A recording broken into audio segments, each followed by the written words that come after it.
I'm going to be a tattletale today on my neighbor that I had in Chicago a few years ago. Now, I don't have to worry about him listening because he worked for the government his whole life, so naturally he's a liberal Democrat. He not only will not watch my videos, he doesn't want to hear what I have to say, let alone actually have a conversation about it. Now, we were friends.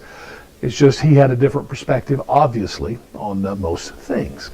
But here's his story. He worked for the government 25 years, state of Illinois.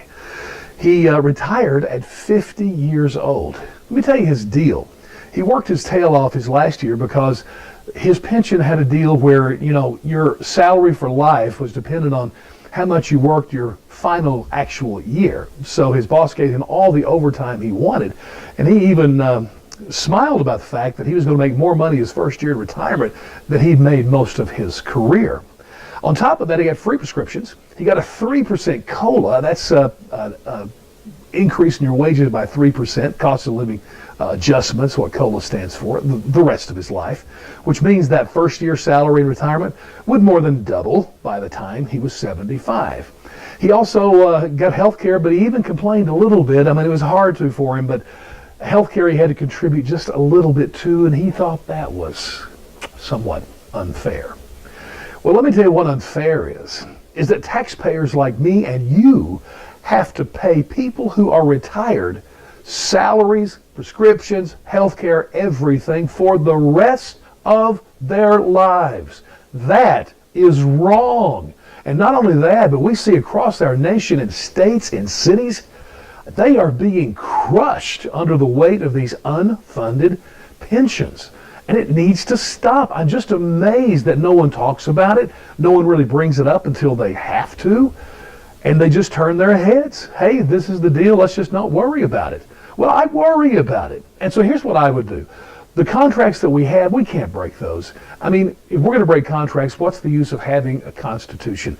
These are horrible deals for taxpayers. They're unfunded. They're ridiculous. But guess what? Our politicians worked with unions to create this mess. So we have to deal with it. But listen, we are seeing a retirement rate that's incredible with the baby boomers moving into that age bracket. And so we hear about Social Security and the pressure it's putting on there. But listen, these unfunded pensions, I can't even imagine what's going to happen. So I tell you one easy thing that should be done, and that is that all incoming employees, I don't care whether you're a veteran, you're going in the military, a teacher, a police officer, whatever, pay them a good wage. But they should not be told or given a contract that's going to pay them ridiculous amounts of money for life. It's just insane, if not at the least immoral. It's just crushing. And let me say this, I love our veterans. I've got them in my family.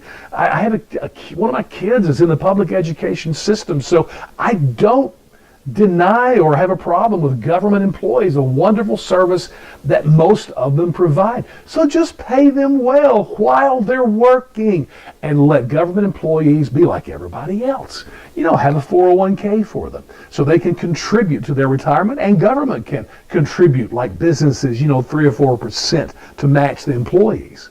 Let them get their own retirement, outside of that. Here's a big one. Have all government employees contribute to Social Security just like everybody else has to. You realize they don't have to. Most of them don't. So this government spending problem that we are mired in, man, is it just going to grow to a point that I can't imagine what's going to happen.